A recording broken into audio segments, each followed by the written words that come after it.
Bonsoir à toutes et à tous, bienvenue dans cette édition d'information dans l'actualité de ce 16 novembre 2025. C'est un symbole de modernisation, de volonté politique, mais surtout la Guinée qui avance. Le chef de l'État, président Mamadou Doumbouya, a inauguré ce samedi l'échangeur de Bambeto, une infrastructure moderne qui va transformer durablement la circulation, réduire les embouteillages et fluidifier les déplacements.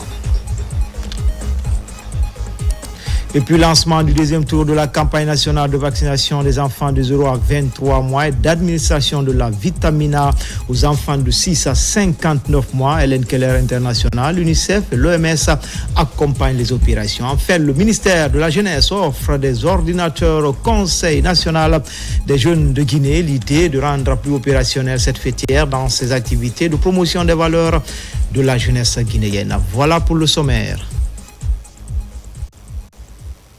Encore une fois, bonsoir à tous. C'est un symbole de modernisation, de volonté politique, mais surtout de la Guinée qui avance. Le chef de l'État, président Mamadou Doumbouya, a inauguré ce samedi l'échangeur de Bambeto, une infrastructure moderne qui va transformer durablement la circulation, réduire les bouchons et fluidifier les déplacements sur ce axe stratégique. Ce moment fort vient donc couronner un chantier lancé il y a plus de 3 ans lorsque le chef de l'État, Mamadou Doumbouya, posait le 13 avril 2022 la première pierre de ce projet ambitieux. Ce jour, c'était une promesse.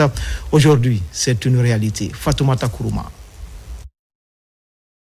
À Conakry, une page d'histoire s'est écrite aujourd'hui. Au cœur de Bambeto, ancien épicentre de tensions devenu symbole d'apaisement et de renaissance, des milliers de citoyens ont afflué pour accueillir le chef de l'État dans une ambiance de ferveur populaire. Une cérémonie solennelle rassemblant autorités civiles et militaires, partenaires techniques et financiers, diplomates, sages et habitants de toute la zone. Dès son arrivée, le président Mamadou Doumbouya a été salué par une foule reconnaissante, consciente de la portée historique de ce moment. L'inauguration officielle de l'échangeur de Bambeto, un ouvrage stratégique qui transforme durablement la mobilité urbaine dans la capitale. Les allocutions se sont ensuite succédées. La gouverneure de la ville de Conakry a ouvert la série de prises de parole, souhaitant la bienvenue à l'ensemble des participants et rappelant les chantiers majeurs déjà réalisés dans les quartiers stratégiques de la capitale. La ville de Conakry étant la capitale politique, économique et sociale de notre pays, la réalisation de cet ouvrage magnifique, grâce à la volonté du président de la République, Mamadou Doumbouya, et son engagement résolu en faveur du progrès, mais aussi l'accompagnement de qualité de nos partenaires au développement, notre pays, Conakry, connaît aujourd'hui une transformation qualitative. L'échangeur de Bambeto, mais aussi de Kagelé, sans oublier de 36 dans Sanoya, marque une étape majeure dans le développement de notre capitale Conakry. Celui de Bambeto s'inscrit pleinement dans une dynamique de symbole, la ferme volonté de bâtir une Guinée moderne et prospère. Situé au croisement des principaux axes routiers de Conakry, le carrefour de Bambeto connaissait depuis des années une congestion devenue insoutenable. Le rond-point saturé ralentissait la circulation, entravait les activités économiques et compromettait la fluidité urbaine. Avec cet ouvrage moderne, fruit du pilier 3, infrastructure, transport et technologie du programme Simandou 2040, la transformation est à la fois radicale et spectaculaire. En l'espace de quelques jours, nous avons marqué notre histoire. Le 11 de ce mois, nous étions à Mouribaya pour lancer le projet le plus grand de l'Afrique de l'Ouest. Et récemment encore, le 12, c'est le forum de l'intelligence artificielle qui a appelé toute l'Afrique en Guinée. Et aujourd'hui, le 15 novembre, nous sommes ici pour inaugurer avec vous, Monsieur le Président, l'ouvrage moderne de Conakry, que vous-même avez posé la première pierre. Et encore, on est là ce matin où ce chantier, vous l'avez suivi de bout en bout. Nous avons observé vos visites nocturnes, Monsieur le Président. Vous avez suivi ce chantier avec beaucoup d'attention. Et je peux vous rassurer aujourd'hui que ce chantier a été construit selon le nombre prescrit dans les cahiers de charges. Les infrastructures modernes de Conakry, elles en font partie. Aujourd'hui, Conakry change de visage, Bambeto change de visage. Situé au cœur de la capitale, c'est un carrefour où nous connaissons beaucoup d'embouteillages dans le passé. Et aujourd'hui, il fait plaisir de passer à Bambeto sans vraiment se soucier des embouteillages. Et ça, c'est grâce à votre leadership, Monsieur le Président. Sous votre impulsion, le gouvernement a décidé désormais d'apporter une réponse visible et durable à toutes les infrastructures grâce au programme de Simandou. Il est important de souligner que le projet intègre également les ouvrages d'assainissement et d'éclairage public. Bambeto, cet ouvrage vous appartient, c'est votre œuvre. Vous avez participé à 70% à la construction de cet ouvrage. Démarré en avril 2022, sous la supervision personnelle du président de la République, les travaux pilotés par le ministère des Infrastructures ont été financés à hauteur de 339,6 milliards de francs guinéens grâce à un partenariat solide entre le Fonds cohésien pour le développement économique arabe et l'État guinéen. Le président du Fonds a salué la qualité de cette coopération et adressé ses félicitations au chef de l'État pour cet accomplissement majeur. For the exceptionally warm welcome. Permettez-moi, Son Excellence, tout d'abord, d'exprimer ma profonde gratitude au gouvernement de la République de Guinée pour l'accueil chaleureux, l'hospitalité remarquable et l'excellente organisation de cette cérémonie d'envergure. Je souhaite également adresser nos sincères remerciements à l'ambassade de la République de Guinée au Koweït pour son rôle diplomatique actif dans le renforcement des relations de partenariat avec le Fonds cohésien et pour sa contribution à la concrétisation des aspirations de développement du gouvernement guinéen. La cérémonie d'aujourd'hui va au-delà de l'inauguration d'une infrastructure. Elle marque une étape majeure dans le renforcement du partenariat solide et croissant qui unit l'État du Koweït et la République de Guinée. Le gouvernement de la République de Guinée a toujours démontré une efficacité remarquable, ainsi qu'un leadership exemplaire dans la planification et la mise en œuvre des initiatives de développement à travers le pays. Le Fonds cohésien apprécie profondément cette collaboration et salue votre dévouement ainsi que votre vision. Nous réaffirmons aujourd'hui notre engagement à poursuivre notre soutien aux efforts du gouvernement guinéen visant à promouvoir les objectifs de développement durable dans l'ensemble du pays. Of the prosperous future of the Republic of Guinea. En 39 mois, le chantier a généré près de 900 emplois directs et indirects.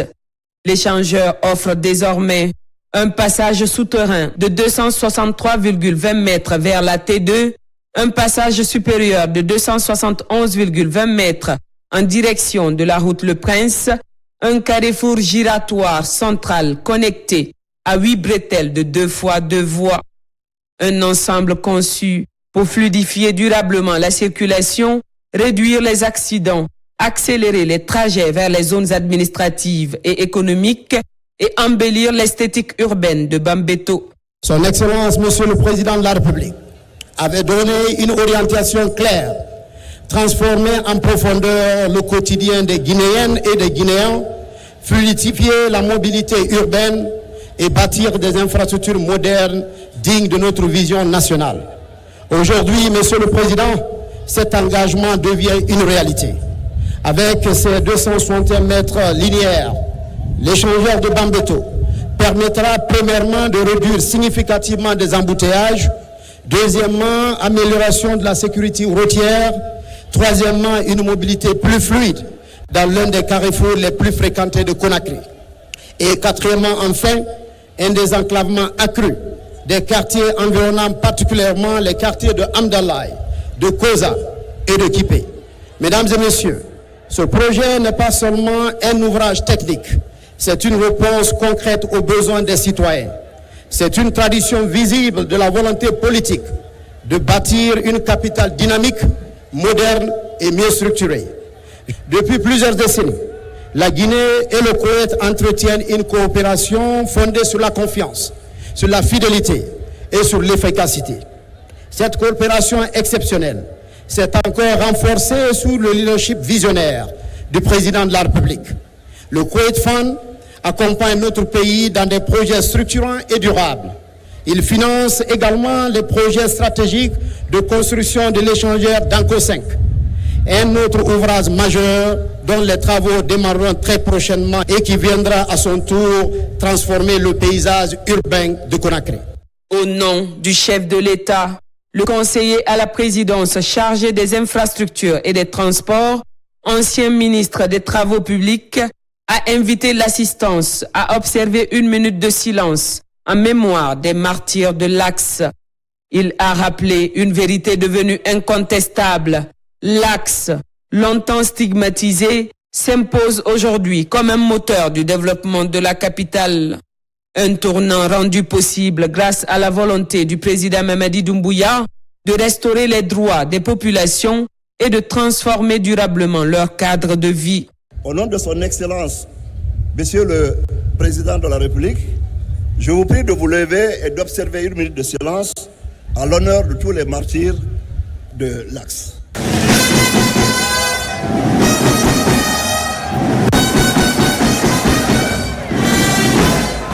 Le 13 avril 2022, j'étais ici aux côtés de son Excellence, Monsieur le Président de la République, pour la pose de la première pierre de cet échangeur. Aujourd'hui, nous sommes de retour pour procéder à son ouverture officielle au bénéfice de la fluidité de la circulation, du dynamisme économique et du développement harmonieux de cette zone stratégique. Cet échangeur n'est pas seulement une structure, c'est un symbole et une force motrice du progrès. Il s'inscrit dans la vision, dans la dynamique du programme Simandou 2040, notamment dans son pilier 3, infrastructure, transport et technologie. La vision du chef de l'État repose sur 3 axes prioritaires de la refondation. L'axe social, établir et consolider le vivre ensemble.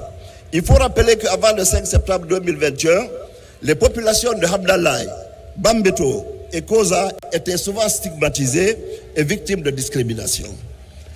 Aujourd'hui, grâce aux actions du président Mamadi Doumbouya, l'axe est devenu un espace de paix où les manifestations intempestives ont disparu grâce à la main tendue des autorités et aux efforts constants de réconciliation. Dans cet esprit, la visite du président au cimetière de Bambeto le 27 septembre 2021 pour honorer la mémoire des victimes des répressions politiques restera un acte fort et symbolique. Le chef de l'État a également ordonné la restauration des droits des citoyens injustement déguerpis à Koza, Bambeto, Hamdallah, Koloma, Kaporaï, Dimes et Kipé. Ils ont été indemnisés, rétablis dans leurs droits fonciers et accompagnés pour construire dignement leur vie. Monsieur le Président de la République a séché leurs larmes. Par ailleurs, les événements tragiques du 28 septembre 2009 ont profondément marqué Bambeto. Un procès historique a eu lieu, des condamnations ont été annoncées, un fonds spécial d'indemnisation des victimes a été mis en place. Les indemnisations sont en cours. L'axe économique, économie compétitive et inclusive, cet échangeur contribue à la transformation structurelle de l'économie guinéenne, l'amélioration de la circulation des biens et des personnes, la réduction des embouteillages, le renforcement de la sécurité routière, la stimulation des investissements dans la zone. L'axe politique, qui est le 3e axe, bâtir un état de droit avec des institutions fortes et crédibles. Il convient de saluer ici la participation massive des citoyens de Bambeto au scrutin référendaire du 21 septembre 2025 qui a conduit à l'adoption de la nouvelle constitution qui marque le retour à un ordre constitutionnel normal fondé sur des institutions de gouvernance participative, stable et respectée. Dans un geste symbolique fort, il a été annoncé que l'ouvrage portera officiellement le nom Échangeur de Bambeto. Un hommage direct aux habitants qui ont vécu, accompagné et parfois subi les contraintes de ce vaste chantier. Dans le cadre du programme Sibandou 2040 qui comprend 122 mégaprojets et 36 réformes, l'objectif est de doter notre pays de réseaux routiers modernes répondant aux meilleurs standards internationaux. L'échanger de Bambeto est une avancée majeure dans cette dynamique nationale. Pour honorer la contribution des populations de Bambeto à la paix, à l'unité et à la stabilité de la nation, Son Excellence, Monsieur le Président de la République, a décidé que cet ouvrage porte officiellement le nom Échangeur de Bambeto. En mémoire des victimes, je tiens enfin à saluer les braves populations de Bambeto pour leur coopération exemplaire. Tout au long des travaux, aucune manifestation, aucune destruction des biens, aucune entrave. La cérémonie s'est conclue par les prières et bénédictions du grand imam de Conakry et de l'archevêque de l'église anglicane, scellant ce moment d'unité nationale.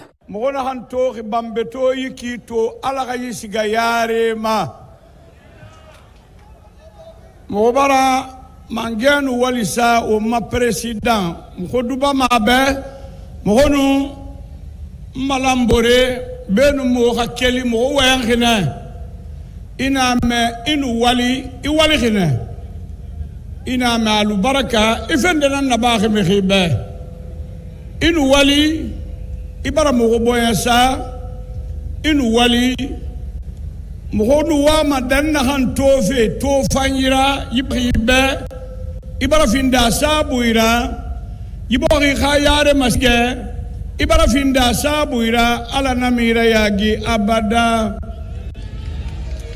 ala namalagine yamara nimisa abada ala namalagine lu nganigenya khiyo wa honki moko pirakta moka Dubai be monsieur le président moko pirakta moka Dubai be walima ina hanna bafe ko duba mi benanan tamma yati ko bu fana mangafe khefa lagina mu mangafe khefa mange wali ko wa manana konfa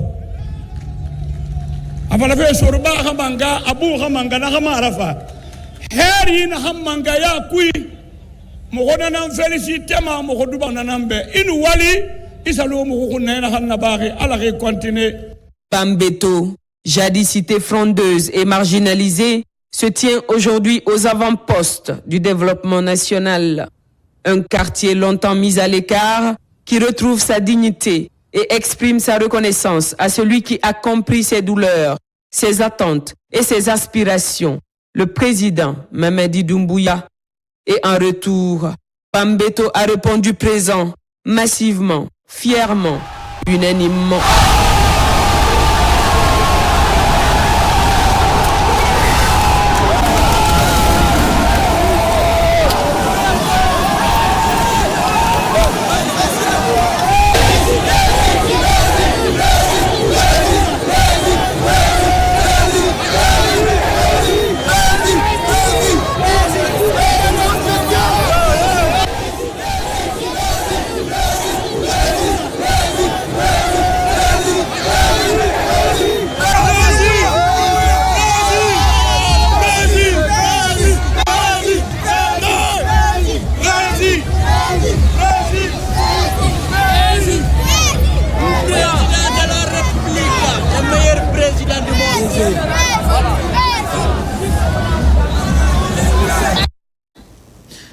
Dans le reste de l'actualité, au niveau de la plateforme portière, le navire dépôt flottant de carburant est transféré vers un nouveau quai à ligne de mire, libéré de l'espace et faciliter l'accostage du navire, une démarche de fluidité inscrite dans le registre des efforts de décongestion portière. Fodé Camara. Dans la dynamique de consolider sa position en Afrique de l'Ouest et intensifier les opérations, le port de Conakry réalise des actions prioritaires, notamment avec la libération du quai numéro 9, auparavant occupé par le dépôt flottant de carburant. Une plateforme installée suite à l'explosion du dépôt d'hydrocarbures. Aujourd'hui, le dépôt de carburant Al-Bayrak TS, on va le déplacer vers le Dorfen qu'on vient de mettre en place. Ainsi, on pourra utiliser le quai 9 pour les navires. Aujourd'hui, ce réaménagement est un tournant majeur dans la stratégie de décongestion portuaire. Ce quai a été entièrement occupé par la livraison de carburant dont le pays en a absolument besoin. Mais récemment, vu que le besoin des quais aussi ont augmenté au niveau du port autonome de Conakry, ça nous a causé quelques difficultés. Donc nos partenaires à le port de l'autre côté, ensemble, on s'est donné l'idée de faire un autre quai dédié au navire de carburant.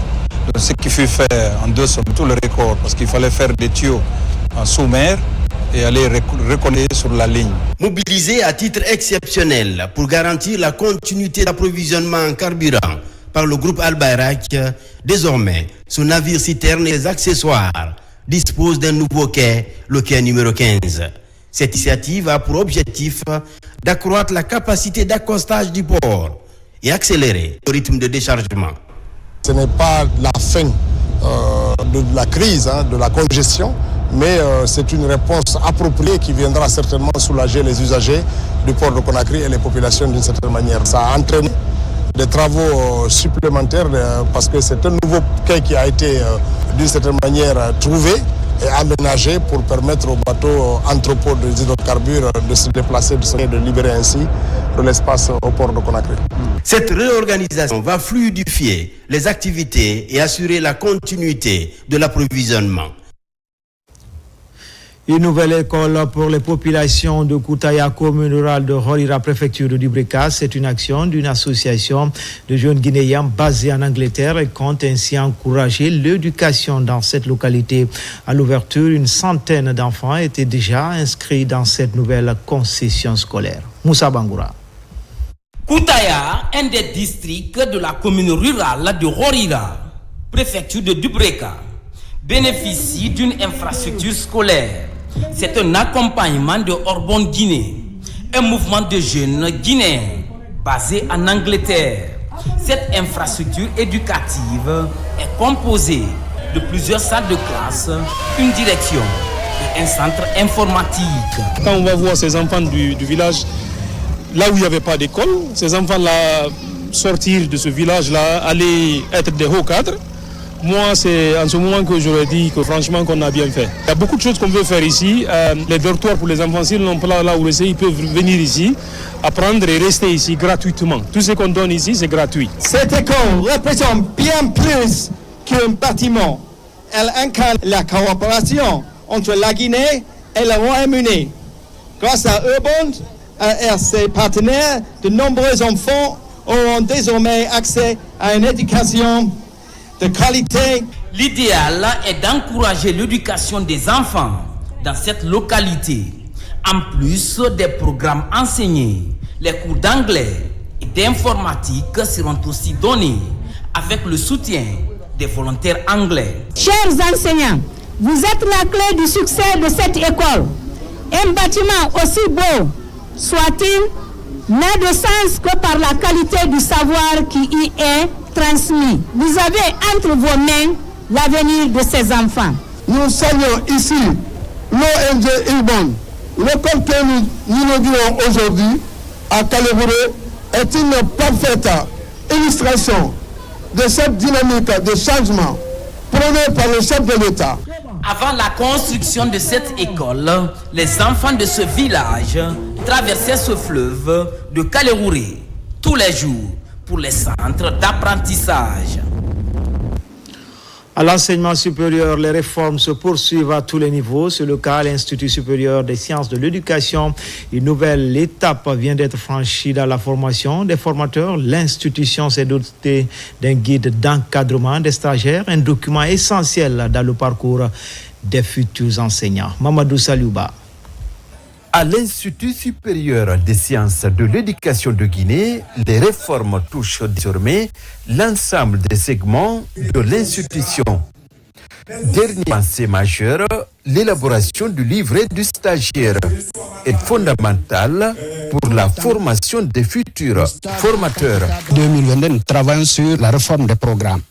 Et le stage pour les enseignants, c'est une activité importante, cardinale, pour la construction des compétences. On est arrivé à élaborer, grâce à un financement de partenaires, un nouveau livret de stage qui voulait, c'est vraiment une version améliorée de ce qui est support théorique et pratique des stages qu'on a organisés depuis la création de l'école normale supérieure. Pour garantir une utilisation optimale de ce document essentiel, les actes de l'éducation s'approprient le contenu du nouveau livre, un document qui définit clairement les règles et les exigences entrant le travail du stagiaire.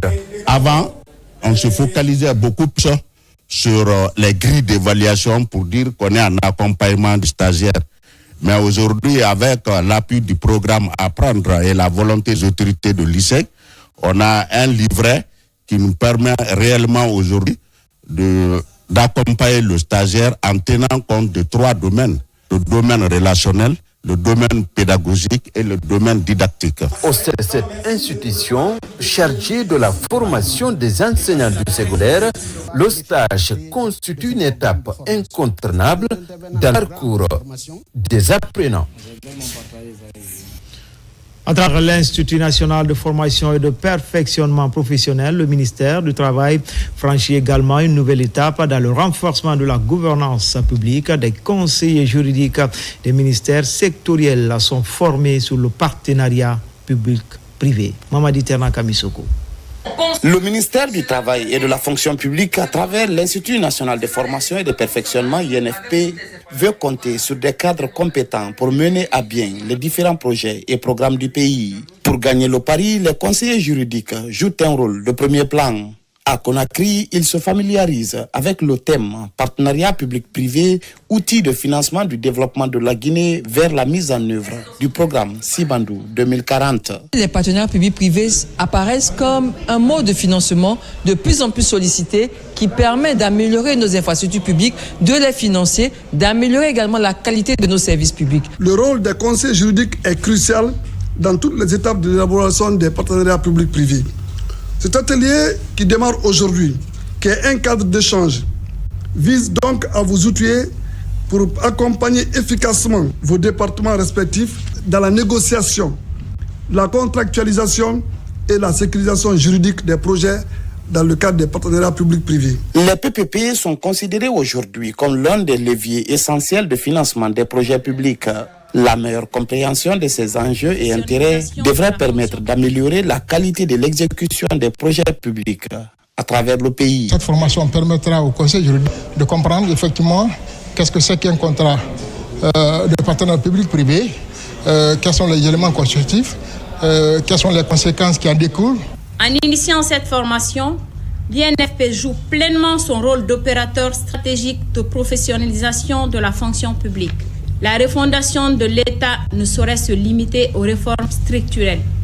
Elle doit s'enraciner dans la transformation des mentalités et des pratiques professionnelles. Cette session s'inscrit dans un vaste programme visant à doter ces cadres de compétences nécessaires pour maîtriser les mécanismes juridiques et institutionnels. Il s'agit pour l'UNFP d'intensifier la professionnalisation de l'administration afin de mieux préparer la mise en œuvre des grands chantiers nationaux. Fini la mini-revue du portefeuille pays du groupe de la Banque africaine de développement. Représentants du gouvernement experts de la BAD ont pendant 48 heures évalué les performances des projets et programmes financés par cette institution en Guinée. Mamadi Gassama pour en savoir davantage. Tous réunis autour d'une question centrale, comment améliorer la capacité d'absorption des fonds. C'est en cela que se tient cette mini-revue du portefeuille de la Banque africaine de développement. L'exercice consiste à évaluer l'état d'avancement des projets et programmes financés par l'institution en Guinée. Cet atelier de clôture de la mini-revue de performance du portefeuille pays et programmes financés par la banque s'est déroulé durant 2 jours et s'inscrit dans le cadre du suivi rapproché du portefeuille actif.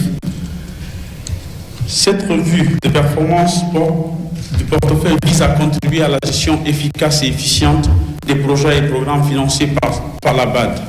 L'instauration des contrats de performance ont permis à date d'améliorer substantiellement les taux de décaissement. Au titre de l'exercice 2025, une progression notable a été enregistrée, passant de 20 à 50%. La Guinée a félicité parce que, comme je l'ai dit tantôt, nous avons connu une amélioration de la performance du portefeuille. Et le ministre l'a tantôt signifié. Donc il faut féliciter l'ensemble des acteurs, non seulement le gouverneur, la DGIP, la Direction générale des investissements publics, les unités de gestion de projets et en quelque sorte toutes les parties prenantes impliquées dans la mise en œuvre des projets. En dépit des avancées majeures enregistrées, des défis restent encore à relever. Nous avions des défis sur lesquels il faut essayer de travailler pour élever ce taux de 50% à 75% comme cible pour, l'année à venir, parmi lesquels nous devons améliorer la situation d'indemnisation des personnes impactées par des projets. À date, le portefeuille actif de la Banque africaine de développement en Guinée s'élève à 628 millions de dollars.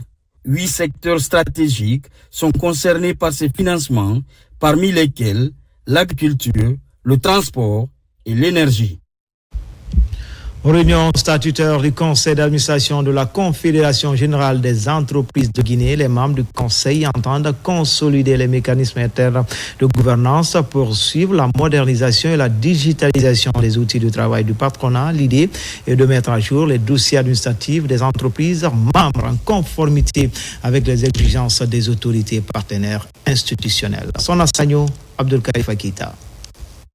À la Confédération générale des entreprises de Guinée, c'est l'heure du bilan. À la réunion statutaire du conseil d'administration, les activités de gouvernance et le bilan de l'année 2025 sont terminés tout en définissant les orientations stratégiques pour 2026. Les grandes orientations sont qu'il faut s'approcher des autorités en place pour pouvoir les soutenir, pour pouvoir aider le secteur privé à se développer et créer de l'emploi pour que l'économie guinéenne puisse se tenir bien. Si les chefs d'entreprise féminines viennent adhérer au patronat, il y aura un impact positif pour la jeune féminine. Au cours de cette réunion, le budget 2020 allant de janvier à septembre a été examiné, le projet de budget prévisionnel 2026 étudié et le plan opérationnel validé. Les échanges ont porté également sur des questions de gouvernance interne et de représentation patronale. Le président de la Confédération a rassuré le secteur privé guinéen que la CGGI se tient côté de l'administration, non seulement pour accompagner toutes les réformes dans le cadre d'un secteur privé, de l'évolution d'un secteur privé dynamique, plein d'ambition pour notre pays. La réunion du conseil d'administration se veut également une plateforme de renforcement des structures des fédérations patronales sectorielles afin d'améliorer la représentativité du secteur privé, consolider les mécanismes internes de gouvernance, poursuivre la modernisation et la digitalisation des outils de travail, mais surtout mettre à jour les dossiers administratifs d'entreprises membres en conformité avec les recommandations des autorités et des partenaires institutionnels. En interactualité, depuis 1985, c'est la toute première fois que la conférence générale de l'UNESCO se tient loin de Paris, la capitale française. Cette année, la 43e session s'est tenue en Ouzbékistan. Les débats ont porté sur le rôle de l'éducation, les compétences futures, l'intelligence artificielle et l'avenir des musées. Les images de Mohamed Souma sont commentées par Kerfa La Presse Camara. À travers l'ambassadeur de la Guinée en France, la Guinée prend une part active à cette 43e session de la conférence générale de l'Organisation des Nations Unies pour la science, la culture et l'éducation en Ouzbékistan. Une occasion pour le diplomate guinéen de livrer le discours de la Guinée à cette tribune mondiale sur l'avenir de la science, la culture et l'éducation. Au nom du peuple et du gouvernement de la République de Guinée, et particulièrement de son Excellence, Monsieur le Président de la République, le général Mamadi Doumbouya, j'adresse les salutations fraternelles de la nation guinéenne empreinte de paix, de solidarité et d'amitié. C'est pour moi l'occasion de renouveler les sincères remerciements de mon gouvernement à la communauté internationale dont les appuis multiformes ont permis à la Guinée d'enregistrer des résultats significatifs dans le domaine de l'éducation, de la formation, de la recherche et de l'innovation scientifique. À travers le second pilier culture et éducation du programme Simandou 2040, le gouvernement guinéen attache du prix à la promotion des valeurs défendues par cette institution onusienne.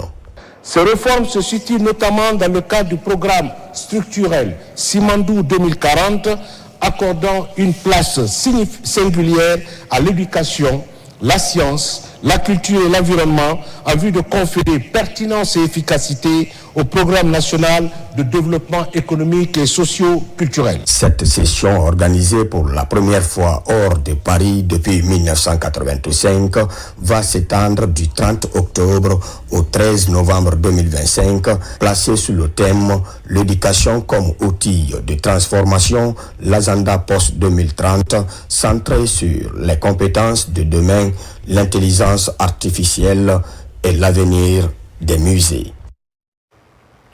Comme annoncé dans les titres, lancement du deuxième tour de la campagne nationale de vaccination des enfants de 0 à 23 mois et d'administration de la vitamine A aux enfants de 6 à 59 mois. Hélène Keller International, l'UNICEF et l'OMS accompagnent les autorités sanitaires à réduire la mortalité infantile et garantir à chaque enfant le droit fondamental à l'identité nationale. Abraham Christophe Conté.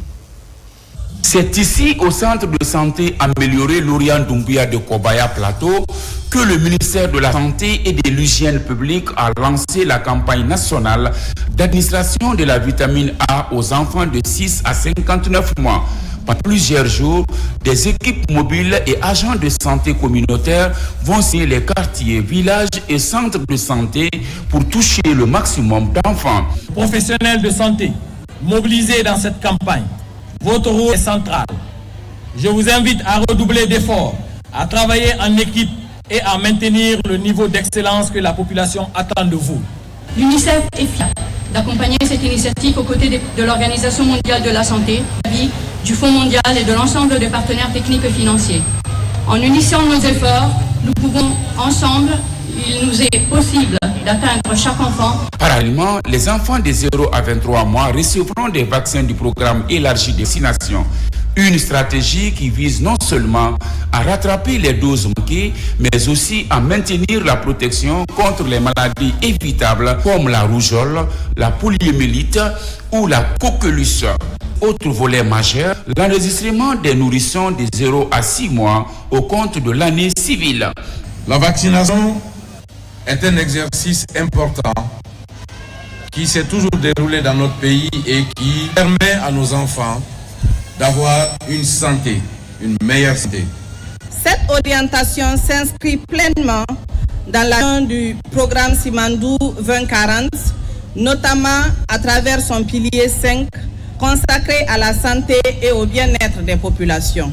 Au cours de cette cérémonie, invite est faite aux parents à mobiliser les enfants dans les différents points de prestation afin de participer à cette opération d'envergure nationale. Cette campagne de vaccination qui va durer 6 jours dénote de la volonté du gouvernement et ses partenaires dans le but de renforcer la santé maternelle et infantile. Face au taux encore élevé de VIH en Guinée, le comité exécutif de lutte contre le VIH-Sida multiplie les initiatives de riposte. Des points focaux ont été identifiés puis formés dans plusieurs départements ministériels. C'est pour renforcer leur capacité opérationnelle en matière de communication et de mobilisation des ressources financières. Hadia Toubari. À Koya, ils se retrouvent pour apprendre les notions de base sur les infections sexuellement transmissibles comme le VIH-Sida. Tous sont des points focaux venus de plusieurs départements impliqués dans la riposte contre le VIH-Sida. Chacun va approfondir ses connaissances sur ses attributions dans le comité. Elle s'inscrit dans le cadre de la redynamisation des actions des comités et le renforcement de la multisectorialité de lutte contre le VIH en Guinée. L'objectif de cet atelier est de former ces points focaux qui n'ont jamais suivi une formation sur une notion de base des IST VIH-Sida. C'est l'opportunité pour nous de mettre tous les points focaux dans le cadre de la lutte contre le sida au même niveau d'information pour qu'on puisse aller dans une synergie d'action pour lutter contre le VIH pour qu'à l'horizon 2030 par rapport aux objectifs du développement durable, la Guinée soit au rendez-vous des nations. Ce comité multisectoriel de lutte contre le sida est composé de 136 points focaux. Cette formation doit contribuer fortement à la mobilisation des ressources financières en faveur d'une lutte réussie contre le VIH-Sida dans le pays. L'atelier se tient dans un contexte particulier avec la réduction de tous les financements liés au VIH-Sida ainsi que d'autres maladies. Donc le gouvernement doit revoir et les partenaires aussi doivent revoir pour qu'on augmente le financement lié au VIH-Sida. À l'issue de cette rencontre, les participants vont être capables de mener une série de campagnes de communication devant favoriser une bonne maîtrise des moyens de prévention sur les IST, VIH-Sida par les populations cibles. Sécurité routière, des prières et des bénédictions ont été initiées par la Confédération nationale des travailleurs de Guinée en collaboration avec le syndicat des transporteurs routiers. Une cérémonie de lecture du Saint-Coran pour sensibiliser aussi le chauffeur à la bonne conduite pour éviter les drames sur nos différentes routes. Amadou Baïloubari. Dans le cadre de son engagement à renforcer la sécurité routière, la Fédération syndicale nationale professionnelle des transports et de la mécanique générale, en collaboration avec la CNTG, a organisé à Cac-Belin une séance de sensibilisation des chauffeurs, placée sous le signe de la paix et de la protection divine sur nos routes. La rencontre a débuté par une lecture du Saint-Coran avant de rappeler aux conducteurs la nécessité de respecter les principes édictés par le code de la route. Ces derniers temps, notre pays a été profondément marqué par la multiplication des accidents de la circulation, entraînant des pertes en vies humaines et d'importants dégâts matériels. Face à cette situation douloureuse, notre fédération, à travers ses démembrements sur tout le territoire national, a jugé nécessaire de se tourner vers Allah le Tout-Puissant. Si nous sommes retrouvés dans la commune urbaine de Cac-Belin, au nom de 12 ou 13 communes de Grand Conakry, les 33 préfectures, les sections syndicales des 33 préfectures et les CRD tous ont contribué afin que cela se fasse aujourd'hui. L'objectif visé ici, c'est afin que la Guinée soit protégée contre les accidents de circulation. Dans le même esprit, conférenciers et autorités locales ont interpellé les entreprises en charge de la construction des routes de faire preuve de conscience professionnelle. Vous les chauffeurs, les syndicats, je l'ai toujours dit, vous êtes indispensables, car c'est vous qui transportez tout. Vous avez une lourde responsabilité face au développement de ce pays. Il faut mettre un peu de rigueur, un peu de sérieux, un peu de discipline dans ce que vous faites. La cérémonie a réuni des représentants des 12 communes de Conakry. Un sacrifice collectif a été accompli par les organisateurs pour implorer la grâce divine et bénir les routes du pays dans l'espoir d'une circulation plus sûre. À l'AB, les acteurs locaux de l'ANAFIC améliorent leur connaissance des outils liés au changement climatique et à la vulnérabilité sociale. C'est un projet d'appui à la gouvernance locale. En toile de fond, permet aux administrateurs d'élaborer des plans d'action en faveur du développement des collectivités à la base. Sona Sagno commente les images de Sarah Foudine Diallo. Depuis le 5 septembre 2021, la Guinée connaît de profondes mutations dans la gouvernance locale. Au cœur de ces changements, l'Agence nationale de financement des collectivités, ANAFIC, reste l'instrument clé du financement de la décentralisation.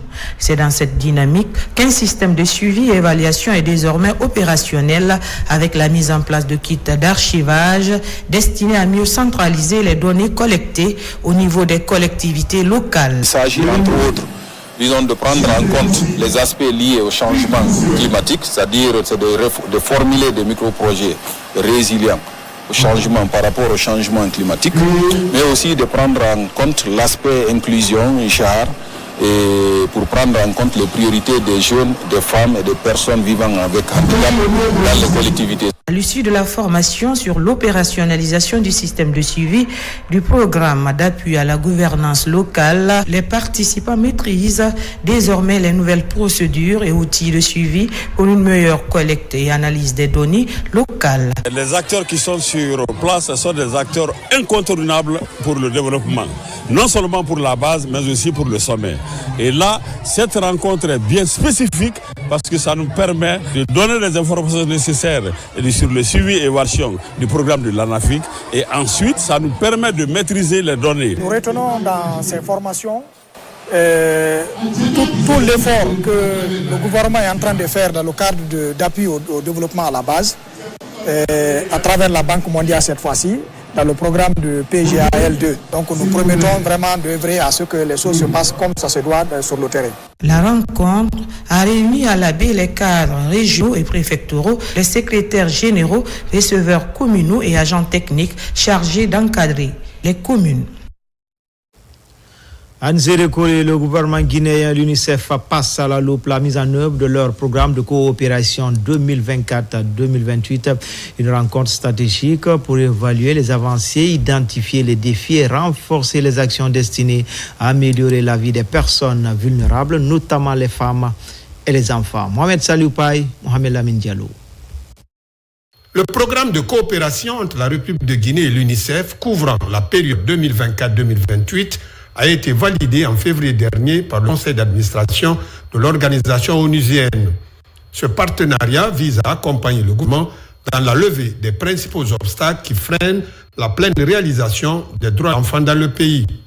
Quelques mois après l'entame de l'exercice, les acteurs se retrouvent pour faire l'état des lieux.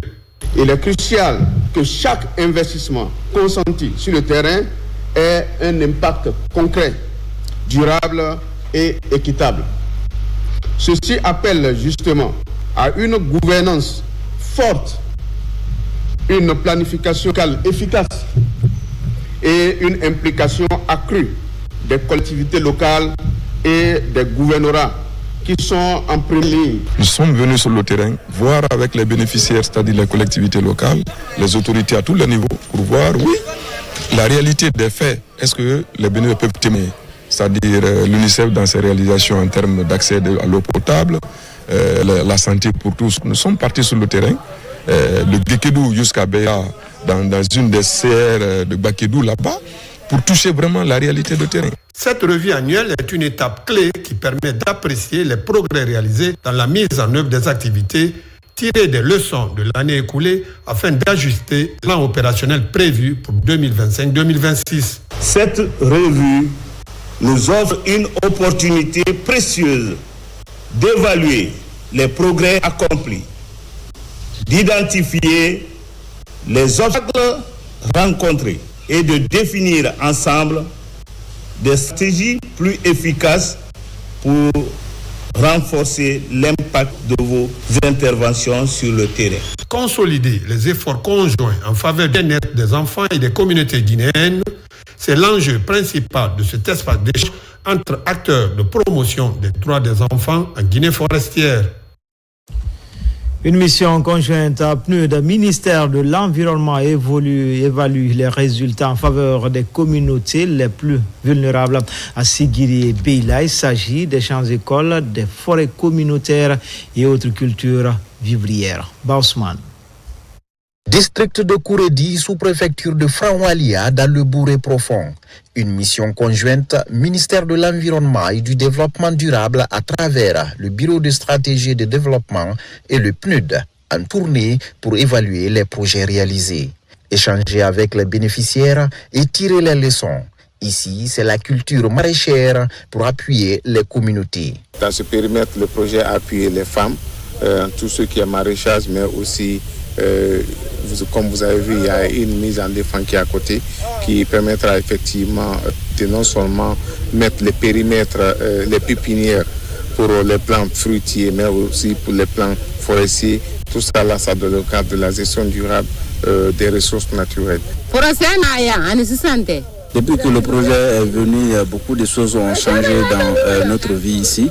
Parce qu'avant, c'était très difficile pour nous de faire le maraîchage. Mais maintenant, là, nous cultivons le vergine, nous cultivons le manioc et grâce au projet. Puis, ce foyer des jeunes équipés d'une certaine commodité réalisé par le projet Gestion intégrée des ressources naturelles dans le paysage Bafing Falémé. Ici, c'est la commune rurale de Nyonsi-Moridou dans Beila pour apprécier cette fois-ci les réalisations du projet de résilience et d'adaptation des communautés les plus vulnérables au changement climatique, PRAC. Des forêts communautaires, le maraîchage, des champs-écoles avec des variétés témoins et assistées dans les districts de Kisiboula et Seoba dans la commune rurale de Gweki. La partie AIC tout comme la partie témoin. Pour le riz, on a mis 3 espèces, 3 variétés de riz, et 2 locales et 1 introduit. Donc ce qui est là, c'est une variété locale qui se nomme Nyaïbonia, une variété plastique.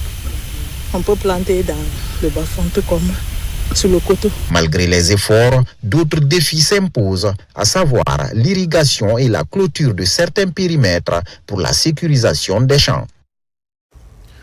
Au centre-ville de Nzérékoré, les jeunes de la diaspora rencontrent les citoyens. La mobilisation s'est tenue à la Maison des Jeunes. Les informations sur le méga projet Simandou 2040, notamment dans son volet environnemental, ont été longuement partagées. Bakari Bamba Kondé. Dans la ville d'Nzérékoré, capitale de la région forestière, le collectif Diaspora Langoundé a organisé une session de sensibilisation sur le projet Simandou.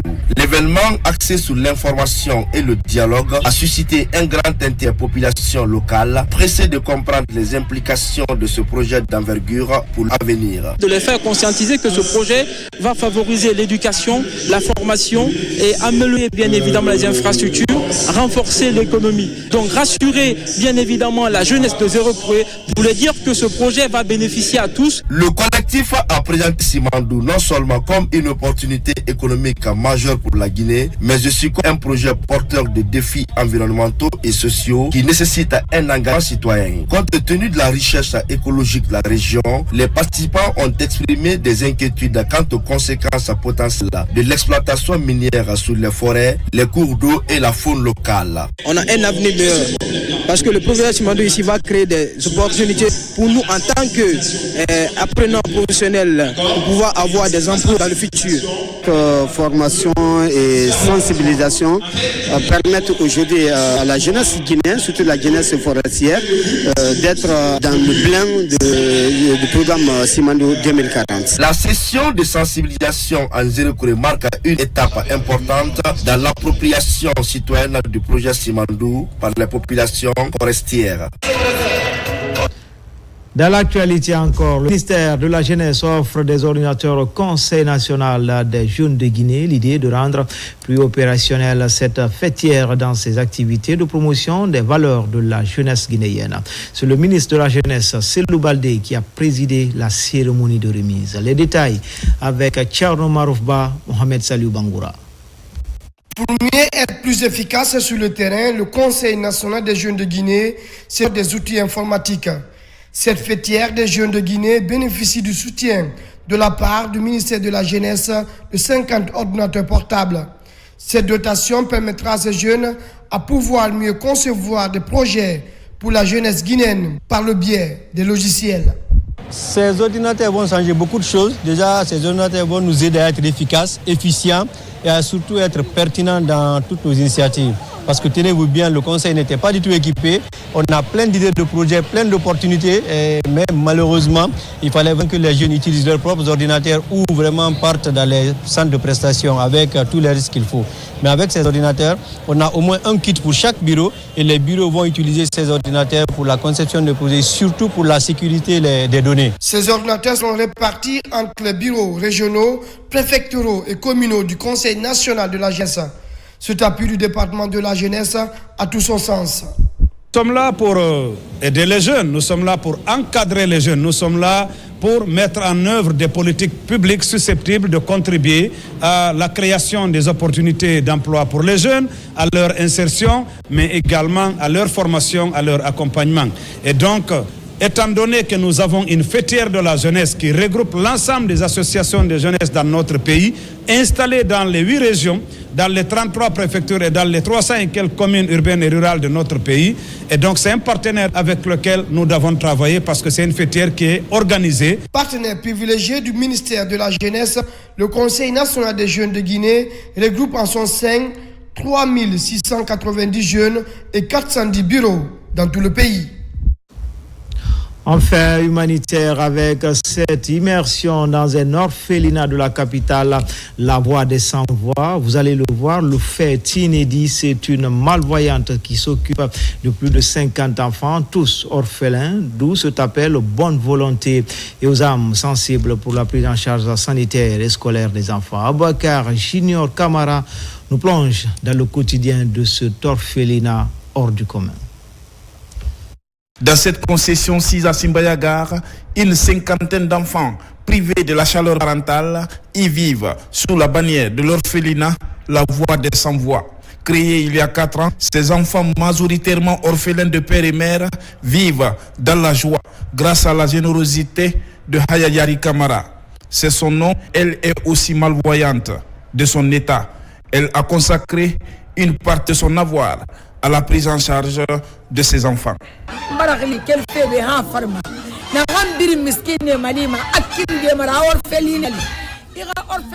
J'appelle les personnes de bonne volonté pour nous aider à sortir de la location. Plusieurs personnes de bonne volonté accompagnent cette femme dans la prise en charge de ses enfants, dans le volet de la scolarité, de la santé, mais pour nourriture. C'est le cas de Mme Aminata Sangare, qui aujourd'hui est récompensée à travers un satisfecit de reconnaissance. Cela relève de notre responsabilité à tous d'apporter un sourire et un geste compte et peut sauver des vies. Parce qu'il faut savoir que ces enfants ici présents sont l'avenir, la force et les futurs leaders de notre nation.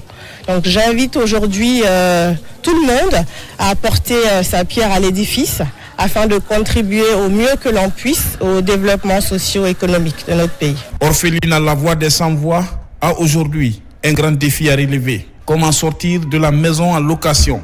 Cette habitation adaptée aux conditions nécessaires pour l'éducation des enfants. Et c'est ainsi que se termine ce journal. Grand a été le plaisir pour moi de vous servir. L'actualité se poursuit également sur le www.rtgguinée.info. À bientôt pour d'autres actualités sur la Guinée, notre paradis, terre de richesse et d'innovation. Inch'Allah.